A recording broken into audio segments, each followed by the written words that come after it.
Du côté français, des excavateurs dévastent la campagne pour creuser toujours plus de tranchées, maintenant organisées en 3 lignes successives.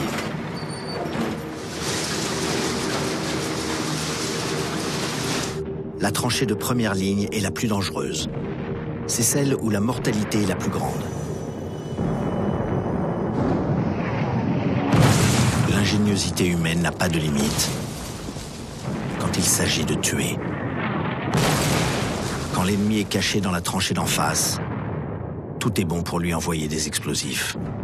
Fusil lance-grenades, lance-torpilles, et même reprise des arbalètes du Moyen-Âge.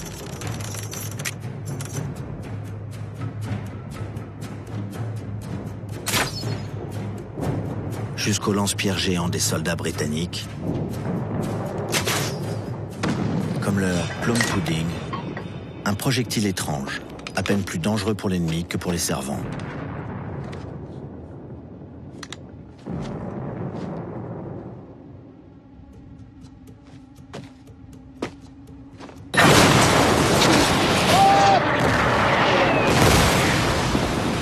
Entre 2 pilonnages d'artillerie, les soldats attendent. Ils dorment, ils jouent à la manille, ils écrivent. Ils combattent l'ennui en bricolant tout un artisanat avec le cuivre des douilles.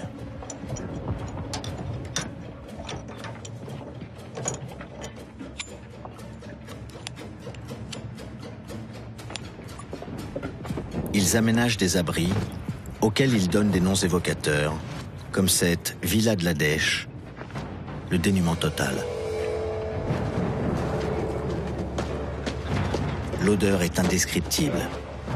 Le soldat Albert Thierry écrit « Personne ne se lave ni ne se peigne. J'ai jamais eu du linge sur le dos aussi longtemps. »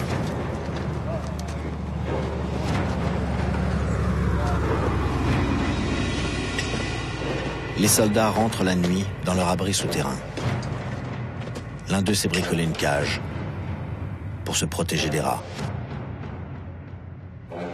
Le sergent Beck écrit « Un de mes hommes a été mordu à l'oreille, un autre au nez. Lorsque vous êtes allongé, il vous passe dessus comme des chats. Il nous dévore tout, chocolat, camembert, jusqu'à la crosse des fusils. Les hommes font la chasse aux rats par tous les moyens. Dans un seul trou, ils en ont tué 17. Comme des petits lapins. » Les rats amènent les puces et la gale. Les poux sont la plaie de toutes les tranchées. Mais pour tous ces soldats de première ligne, ces conditions d'hygiène catastrophiques et les maladies graves qu'elles engendrent ne sont rien à côté de l'angoisse de l'attaque. Et ils doivent rester au moins une semaine avant la relève par ceux de la seconde ligne.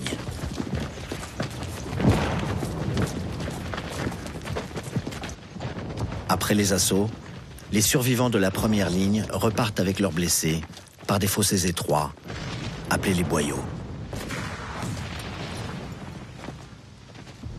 Et ils débouchent sur la 3e ligne, l'arrière-front, dans des fantômes de village. Il leur faut un moment pour reprendre leur souffle. Le caporal Tanti écrit « On a lu des lettres de prisonniers Boches. Elles sont les mêmes que les nôtres. La misère, le désespoir, la monstrueuse stupidité de toutes ces choses. Ces malheureux sont comme nous, les Boches. Ils sont comme nous, et le malheur est pareil pour tous.